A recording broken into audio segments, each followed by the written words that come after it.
Charandas Prajapati study corner में आपका बहुत बहुत स्वागत है। आज हम संविधान के अंतर्गत संस्कृति और शिक्षा संबंधी अधिकार विषय पर चर्चा करना चाहते हैं।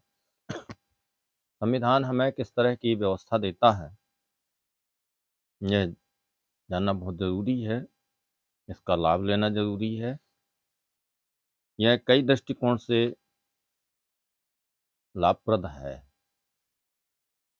कंपटीशन के हिसाब से विद्यार्थियों के लिए भी उपयोगी है, तो जनसामान्य के लिए भी उपयोगी है और संविधान में रुचि रखने वाले लोगों के लिए भी बहुत उपयोगी है।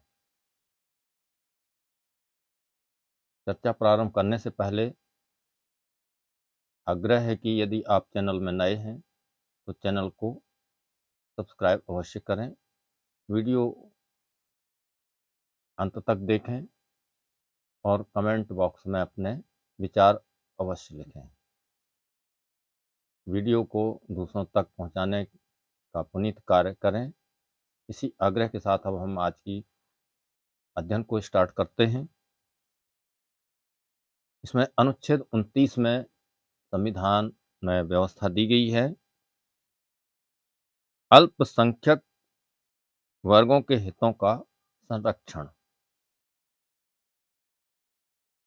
हमारे संविधान निर्माताओं द्वारा इस बात का विशेष ध्यान रखा गया है कि देश विविधताओं से भरा हुआ है। इसमें तमाम तरह के रीति रिवाज मानने वाले लोग रहते हैं। तमाम तरह की व्यवस्थाएं, भौगोलिक स्थितियां अलग अलग हैं। उनका खान पान, उनका रहन सहन, उनकी भाषाएं तमाम विविधताओं से भरी हुई हैं। तो इनको ध्यान में रखते हुए कुछ ऐसे प्रावधान किए गए हैं जिनसे कि सभी वर्गों का हित साधन हो सके, विकास हो सके, तभी समग्र देश का विकास संभव है। तो अल्पसंख्यकों के लिए हितों का संरक्षण की व्यवस्था संविधान में की गई है। जो बिंदु क्रमांक 1 है, भारत के राज्य क्षेत्र या उसके किसी भाग के निवासी नागरिकों के किसी अनुभाग को, किसी खंड को, जिसकी अपनी विशेष भाषा, लिपि या संस्कृति है, उसे बनाए रखने का अधिकार होगा। 2, राज्य द्वारा पोषित या राज्य निधि से सहायता पाने वाली किसी संस्था में प्रवेश से किसी भी नागरिक को केवल धर्म, मूल वंश, जाति, भाषा या इनमें से किसी के आधार पर वंचित नहीं किया जाएगा, रोका नहीं जाएगा। अनुच्छेद 30 व्यवस्था देता है, इसके अंतर्गत शिक्षा संस्थाओं की स्थापना और प्रशासन करने का अल्पसंख्यक वर्गों का अधिकार। शिक्षा संस्थाओं का तात्पर्य स्कूल खोलने से संबंधित है। स्कूल हो सकते हैं, कॉलेज हो सकते हैं और भी गतिविधियों के केंद्र हो सकते हैं।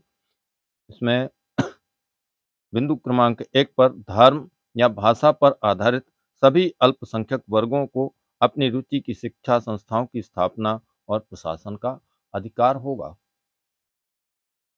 इसमें 1 का खंड 1 में निर्दिष्ट किसी अल्पसंख्यक वर्ग द्वारा स्थापित और प्रशासित शिक्षा संस्था की संपत्ति के अनिवार्य अर्जन के लिए उपबंध करने वाली कानून बनाते समय राज्य यह सुनिश्चित करेगा कि ऐसी संपत्ति के अर्जन के लिए ऐसी विधि यानी कानून द्वारा निर्धारित उसके अधीन अवधारित रकम इतनी हो कि उस खंड के अधीन प्रत्याभूत अधिकार निबंधित या निराकृत न हो जाए। 2, शिक्षा संस्थाओं को सहायता देने में राज्य किसी शिक्षा संस्था के विरुद्ध इस आधार पर भेद नहीं करेगा कि वह धर्म या भाषा पर आधारित किसी अल्पसंख्यक वर्ग के प्रबंध में है। 31वां जो अनुच्छेद है उसमें संपत्ति अनिवार्य अर्जन संबंधित है। संविधान 44वां संशोधन अधिनियम 1978 की धारा 6 द्वारा 20/6/1979 से निरसित, इसे हटा दिया गया है। अर्थात कुछ विधियों की व्यावृत्ति, कुछ और विधियां थीं, उनकी व्यावृत्ति की गई। 31 का संपदाओं आदि के अर्जन के लिए उपबंध करने वाली विधियों की व्यावृत्ति। अनुच्छेद 13 में अंतर्विष्ट किसी बात के होते हुए भी का किसी संपदा के या उन्हें किन्हीं अधिकारों के राज्य द्वारा अर्जन के लिए किन्हीं ऐसे अधिकारों के निर्वापन या उनमें परिवर्तन के लिए, या खा किसी संपत्ति का प्रबंध लोकहित में या उस संपत्ति का उचित प्रबंध सुनिश्चित करने के उद्देश्य से परिसीमित अवधि के लिए राज्य द्वारा ले लिए जाने के लिए, या ग दो या अधिक निगमों को लोकहित में या उन निगमों में से किसी का उचित प्रबंध सुनिश्चित करने के उद्देश्य से सम्मिलित करने के लिए, या घ निगमों के प्रबंध अभिकर्ताओं, सचिवों, कोषाध्यक्षों, प्रबंध निदेशकों या प्रबंधकों के किन्हीं अधिकारों या उनके शेयरधारकों के मत देने के किन्हीं अधिकारों के निर्वापन या उनमें परिवर्तन के लिए, या गा किसी खनिज या खनिज तेल की खोज करने या उसे प्राप्त करने के प्रयोजन के लिए किसी करार, पट्टे या अनुज्ञप्ति के आधार पर प्रोद्भूत होने वाले किन्हीं अधिकारों के निर्वापन या उनमें परिवर्तन के लिए किसी ऐसे करार, पट्टे या अनुज्ञप्ति को समय से पहले समाप्त करने या रद्द करने के लिए।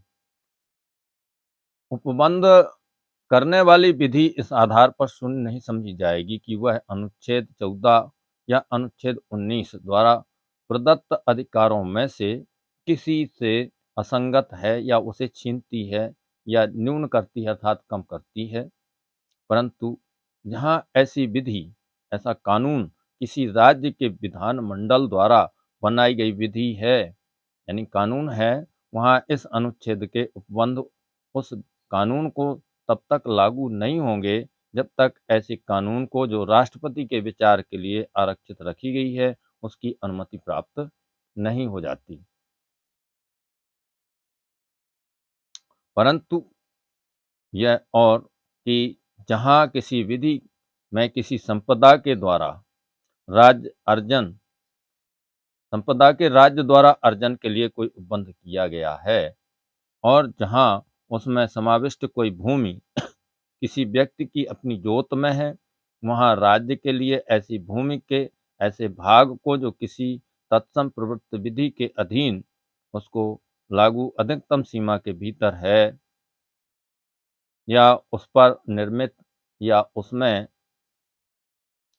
उससे अनुलग्न किसी भवन या संरचना को अर्जित करना, उस दशा के सिवाय विधि पूर्ण नहीं होगा। जिस दशा में ऐसी भूमि, भवन या संरचना के अर्जन से संबंधित विधि अर्थात कानून उस दर से प्रतिकर के संदाय के लिए उपबंध करती है जो उसके बाजार मूल्य से कम नहीं होगी। 2.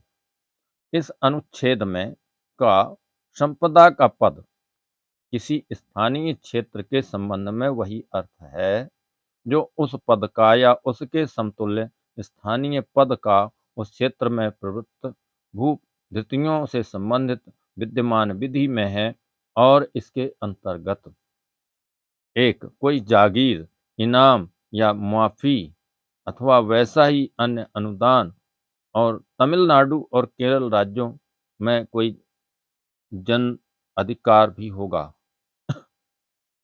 2. रैयतवाड़ी बंदोबस्त के अधीन धृत कोई भूमि भी होगी।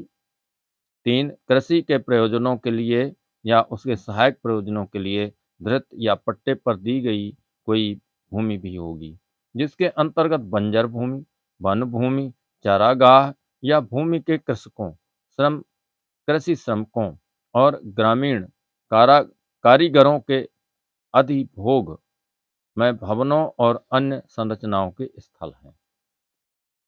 खा अधिकार पद के अंतर्गत किसी संपदा के संबंध में किसी स्वत्वाधारी, उप स्वत्वाधारी, अवर स्वत्वाधारी भूधृति कारक, रैयत, अवर रैयत या अन्य मध्यवर्ती में निहित कोई अधिकार, भू राजस्व के संबंध में कोई अधिकार या विशेषाधिकार होंगे। 31 खा, कुछ अधिनियमों और विनियमों पर विनिमान्यकरण। अनुच्छेद 31 का के अंतर्गत अंतर्विष्ट उपबंधों की व्यापकता पर प्रतिकूल प्रभाव डालने बिना नवीं अनुसूची में विनिर्दिष्ट अधिनियमों और विनियमों में से उनके उपबंधों में से कोई इस आधार पर शून्य या कभी शून्य हुआ नहीं समझा जाएगा कि वह अधिनियम विनियम इस उपबंध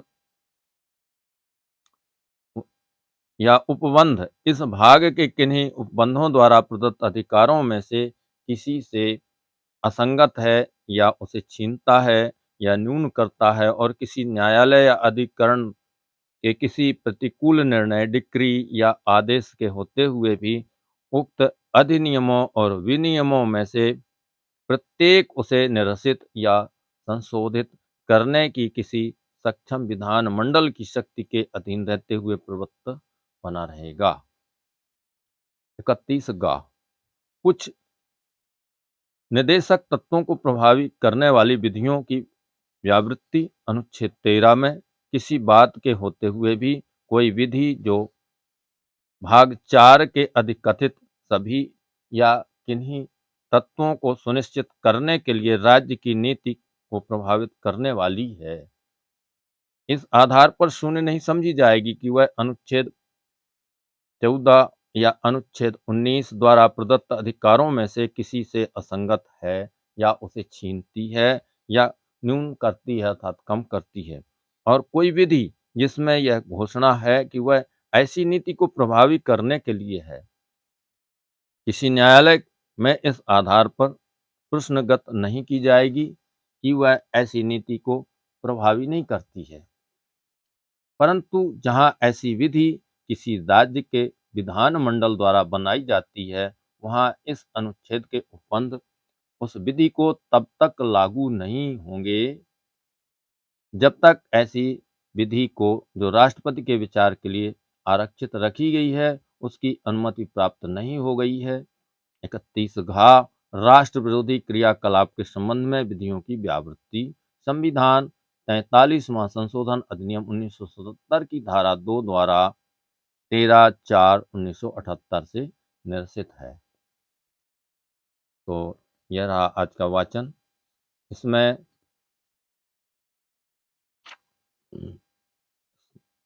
संस्कृति और शिक्षा संबंधी अधिकार और संपत्ति संबंधी अनिवार्य अर्जन के संबंध में जो चर्चा की गई, कुछ विधियों की व्यावृत्ति की गई है। तो इसे आशा है वीडियो आपको पसंद आया होगा, और इसको सुनकर आपको कैसा लगा यह कमेंट बॉक्स में कमेंट अवश्य करें।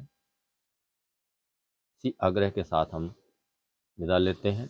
बहुत बहुत धन्यवाद, आभार।